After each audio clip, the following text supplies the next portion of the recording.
Nesta aula nós vamos ver alguns aspectos radiográficos importantes, básicos, e associar com terminologia anatômica, sempre com foco nas imagens radiológicas tão importantes para a nossa formação durante o curso. Num filme radiográfico simples, aparecem sombras escuras, sombras brancas e vários tons de cinza. Isso se deve ao fato de que a radiografia, a radiologia, raio-x, eles contêm fótons com diferentes energias e quando atravessa o corpo do paciente, alguns desses fótons são completamente absorvidos, outros conseguem ultrapassar o corpo do paciente alcançando o filme e outros são absorvidos parcialmente e ainda existe um percentual de fótons que são defletidos, que se espalham pelo ambiente. A densidade do tecido ela é importante para essa passagem ou atenuação do raio-x. E a densidade depende do tipo de tecido, da espessura desse tecido, provocando uma diferença na absorção dos fótons de raio-x. Então, a penetração do raio ela depende da densidade do tecido, e a gente sabe se o objeto é mais denso, a penetração é menor, e com isso fica uma impressão menor no filme, né? Porque o tecido absorve mais fótons e na imagem radiológica vai aparecer uma sombra branca, que nós vamos chamar de radiopaca ou hiperdensa. Quando existe uma maior impressão no filme, ou seja, os fótons passam pelo corpo, pelo tecido, atingindo em maior quantidade o filme, então nós vamos ter uma sombra preta que nós vamos reconhecer como radiolúcida ou hipodensa. Isso é um modelinho muito interessante do teste do tubo de ensaio, chamado assim, em que o professor colocou dentro de um tubo de ensaio um osso da mão, né, de um dos dedos, dentro de um pouco de água, colocou azeite em cima da água e não preencheu o tubinho, deixando uma porção com ar. Então a gente verifica ao longo do tubo, de cima para baixo, uma densidade bastante radiolúcida, que é determinada pelo ar, depois um tom de cinza determinado pela gordura, mais abaixo a água, e vocês veem que o osso ele é bastante opaco, né, mais hiperdenso, e ao lado ele colocou um chaveirinho metálico aí que aparece com a maior densidade. Então a gente tem essa tabela importante, assim, a absorção diferencial do preto até o branco, a gente pode interpretar assim, vai do ar até o metal. No nosso corpo, a gente reconhece a presença do ar dentro do pulmão, especialmente pulmão inflado, dentro da traqueia e também no ambiente por fora do corpo do paciente. Depois nós temos, na sequência, a gordura, por exemplo, em torno dos rins, a gordura perirenal, ou nas fáscias, que é o tecido, a lâmina de tecido que separa, por exemplo, as camadas musculares, a água presente no músculo e vísceras, depois os ossos e também as placas ateroscleróticas ou ateromatosas dentro dos vasos sanguíneos, na parede dos vasos sanguíneos, até chegar ao metal, preenchimento, por exemplo, uma prótese dentária, um marcador, órtese, prótese. Um outro aspecto também interessante é reconhecer que as estruturas que têm densidade similar, como por exemplo o rim e o fígado, que se encontram ali na área circulada, eles não vão ter, nós não vamos descobrir um limite entre eles, porque a densidade é similar.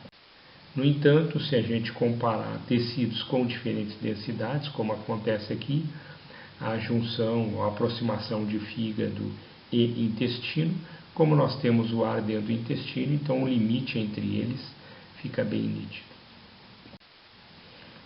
Aqui é um raio-x simples, né, frontal do joelho, e a gente vê aí lá em cima o tecido muscular com a densidade da água. A gente vê entre o tecido muscular, ou entre os tecidos musculares, linhas mais escuras, que são linhas de gordura, uma letra de chumbo ali, que é representada pelo metal, representando o lado direito, né? O ar fora do joelho e o osso, né? Que neste caso aí as setas estão indicando a tíbia. E observem que mesmo no osso tem uma diferença de densidade. A casca do osso ela é mais radiodensa, mais opaca, e a porção mais interna do osso é mais esponjosa e, portanto, aparece hipodensa, né? Menos branca, né? Mais para um tom de cinza. Então é assim, no exame radiológico, um feixe de raio-x, ele praticamente transilumina o paciente, né?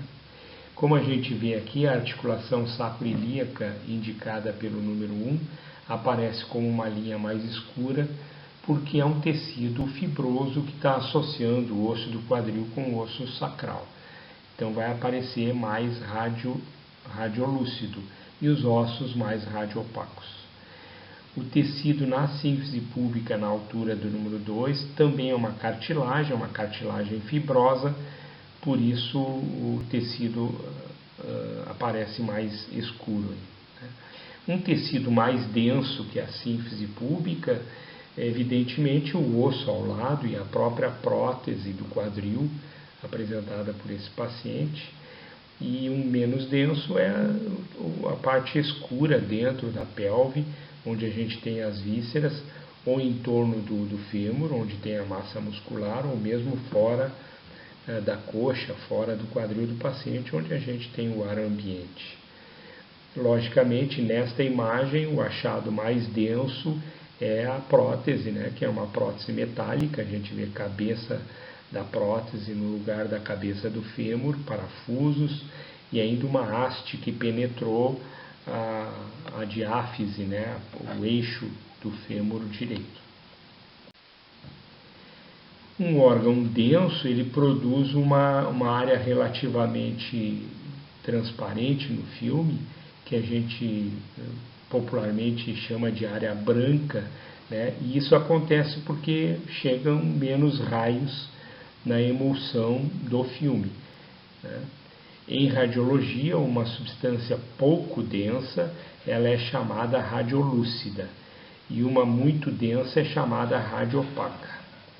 Nos tecidos esperados do corpo humano, o mais denso é o tecido do dente, né? A dentina. As imagens, isso é uma coisa importante, assim, quando a gente fala em raio-x, radiografia, as imagens são bidimensionais e a gente tem que entender que o corpo ele é 3D, ele é tridimensional. Então, quando a gente olha, como nesta imagem, um tórax em projeção frontal, a gente tem que entender que todas as estruturas anteriores, intermediárias e posteriores, elas vão ficar superpostas, né? Então, nessa imagem à nossa esquerda, nós não conseguimos identificar, se a gente não tem o conhecimento da anatomia, a gente não consegue identificar o que é anterior e o que é posterior, né? Então, uma fratura, por exemplo, numa vértebra superposta a uma costela, pode parecer que essa fratura está na costela, né? Por isso é importante a gente ter duas incidências, uma incidência frontal e uma incidência de perfil, que é essa que aparece ao lado aí. Na incidência frontal, a gente reconhece o que é direita e esquerda, e na incidência de perfil, o que é anterior e o que é posterior, né? A imagem da esquerda é uma incidência frontal, no caso do tórax é sempre o raio entra pela parede posterior do paciente e sai, o filme fica na parede anterior, sai na frente do paciente, Então a gente reconhece como uma incidência PA. A incidência da direita é uma incidência de perfil, e como nós já vimos, os achados antero-posteriores a gente consegue no perfil. Assim como os achados da direita e da esquerda a gente consegue na imagem frontal. Uma outra coisa importante é a gente reconhecer que ressonância magnética ela não é raio-x, pessoal, né? É um campo magnético. O corpo do paciente entra nesse túnel que a gente tem, está vendo aí no esquema, e o corpo do paciente fica submetido então a um campo magnético onde os íons hidrônio eles são todos orientados, fazendo com que a gente capture imagens bem nítidas dos tecidos hidratados do paciente. Então nós temos aqui três cortes de ressonância. É interessante a gente entender que na tomografia a gente consegue as imagens iniciais todas em cortes axiais. Na ressonância, que é um exame mais demorado, o computador já vai receber imagens nos 3 planos.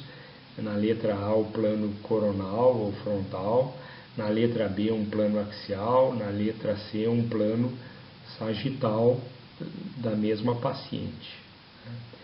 Então são planos de corte diferentes, que a ressonância já nos dá esses planos para estudo. Quando a gente diz que está usando uma técnica em tempo 1, em T1, significa que o líquido dentro do paciente, os líquidos aparecem escuros, né? Em T2 os líquidos aparecem claros. Nesse caso aqui é uma ressonância magnética em T1, né? E a região onde se encontra o tumor, indicado ali pelo asterisco, é a região do lobo frontal, né? A gente consegue ver nos 3 planos, é um meningioma, é um tumor benigno, fora do tecido nervoso, se desenvolve no tecido, na chamada meninge, que é o tecido que envolve, neste caso, o cérebro desta paciente. Bom, aqui estão as nossas referências e eu queria chamar a atenção sobre esta outra aula, que é o Dr. Jezreel. Vocês vão, certamente vai melhorar o entendimento desta aula se vocês também acessarem esse link e estudarem essa aula do Dr. Jezreel, que fala sobre fraturas estudadas pela radiografia. Isso é bem importante, a gente vai exercitar isso na próxima aula presencial. Muito bem, bom estudo, até a próxima.